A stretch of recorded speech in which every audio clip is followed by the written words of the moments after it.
میرا غفلت میں ڈوبا دل بدل دے، خدایا فضل فرما دل بدل دے۔ رجب اسلامی کیلنڈر کے حرمت والے مہینوں میں سے ایک ہے، جسے رجب المرجب بھی کہتے ہیں۔ گزرتے ہوئے وقت کے ساتھ اس ماہ میں عبادت کے طریقے رواج پا گئے، یعنی اور طریقے بھی آ گئے۔ بالکل ایسے ہی ہوتا ہے نا کہ جب ہم کھانا کھانے لگتے ہیں تو ایک مین میل ہوتا ہے اور اس کے ساتھ طرح طرح کی چٹپٹی چیزیں اور بھی لوازمات ہم شامل کر لیتے ہیں۔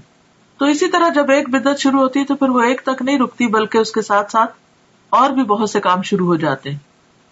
کیونکہ اللہ کی طرف سے جو دین آتا ہے بندے کے لیے، اس پر تو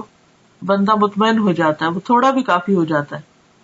لیکن جب انسان خود سے کوئی دین ایجاد کرنے لگتا ہے اور پھر ہر شخص دین کو اپنے ہاتھ میں لے لیتا ہے تو پھر اس کی کوئی حد نہیں ہوتی،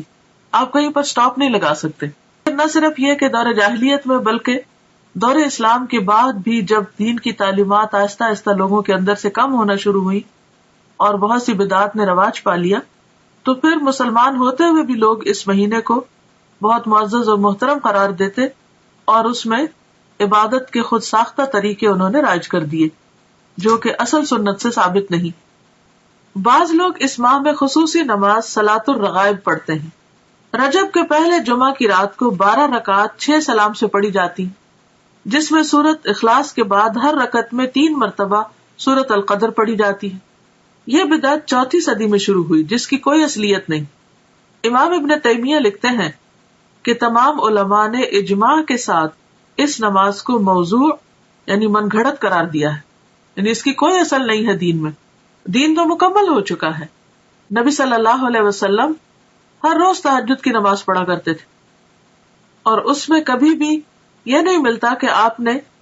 کوئی مخصوص سورت ہی پڑھی ہو اور پھر اس میں یہ کہ ہر رکعت میں وہ سورت 3 بار پڑھی ہو، جیسے یہاں پر انہوں نے سورت اخلاص اور اس کے بعد ہر رکعت میں 3 مرتبہ سورت القدر پڑھنے کا لکھا ہے، اور کئی لوگ بڑی پابندی کے ساتھ اس کو پڑھتے بھی ہیں، اور پھر اس کے ساتھ بہت سی من گھڑت قسم کی فضیلتیں اور فائدے بھی منسوب کر دیے گئے ہیں۔ تو اسلام میں اس کی کوئی حقیقت نہیں، نہ قرآن میں اس نماز کا ذکر ہے، نہ نبی صلی اللہ علیہ وسلم نے اس نماز کی تاکید کی ہے یا تلقین، اور نہ ہی اس کا وجود ہے کسی بھی حدیث یا فقہ کی کتاب میں۔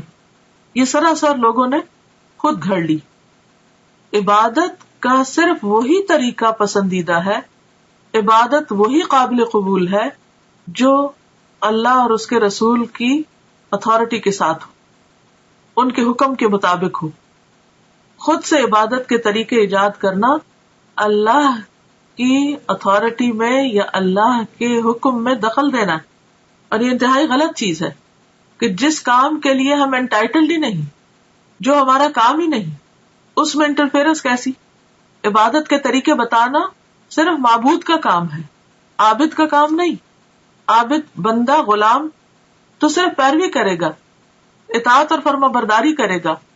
وہ خود سے وہ قانون نہیں بنائے گا، تو اس چیز کی کسی کو بھی اجازت نہیں۔ تو ہم سب کو اس کے بارے میں بے حد محتاط رہنا چاہیے، اور دین کے نام پر، عبادت کے نام پر، ثواب کی خاطر کیا جانے والا کوئی بھی کام جب بھی ہم شروع کریں تو ضرور یہ سوچیں کہ کیا اس کی کوئی دلیل قرآن میں ہے، کیا یہ سنت رسول صلی اللہ علیہ وسلم سے ثابت ہے، کیا یہ اجر جو بتایا جا رہا ہے واقعی حقیقی معنوں میں اس کا کچھ وجود ہے یا صرف ایک جھوٹ گھڑ لیا گیا ہے۔ اس طرح کی چیزیں دین میں شامل کرنا اور پھر ان کی پابندی کرنا، اور ایک خاص رات میں یا خاص دن میں یا خاص طریقے پر، یہ سب چیزیں دین میں دخل اندازی ہے اور یہ ناپسندیدہ ہے۔ آپ سوچئے کہ اگر آپ مثلاً کہیں پر کوئی قانون بنا رہے ہیں یا پالیسیز بنا رہے ہیں یا کسی بھی قسم کا کوئی ڈسپلن قائم کر رہے ہیں، اور ایک وہ شخص جس کا اس سے کوئی تعلق نہیں معاملے سے، وہ بیچ میں آ کر اپنی ایک کلاس ڈال دے، اپنی طرف سے کوئی چیز لوگوں کو اس کی پابندی کروانا شروع کر دے، تو یہ جرم ہوگا، ایک یہ دوسرے کی ٹیریٹری میں مداخلت ہوگی کہ آپ کو جس کام پہ اپوائنٹ نہیں کیا گیا۔ یا پھر یہ کہ مثلا اگر کسی کو کسی خاص قانون کی پابندی کروانے کے لیے کہا گیا اور وہ اس قانون کے ساتھ کچھ اور قانون اپنی طرف سے بھی شامل کر دے جس کی اس کو اجازت نہ ہو، اس کے پاس کوئی اتھارٹی نہ ہو، کوئی سند نہ ہو،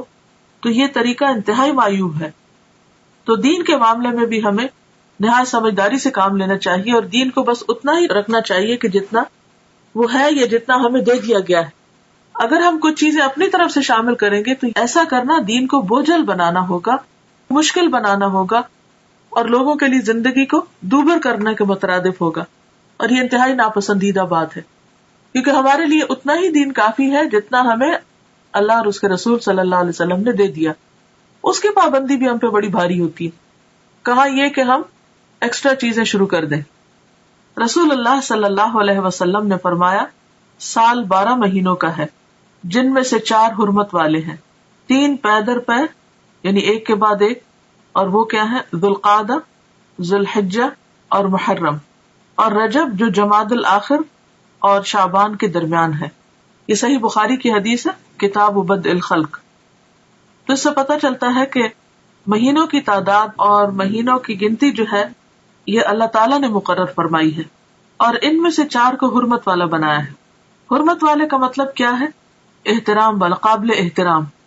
کہ جب یہ مہینے شروع ہو تو کسی قسم کی لڑائی جھگڑا فساد نہ کیا جائے، قتل و غارت نہ کی جائے، ہر طرف امن امان ہو۔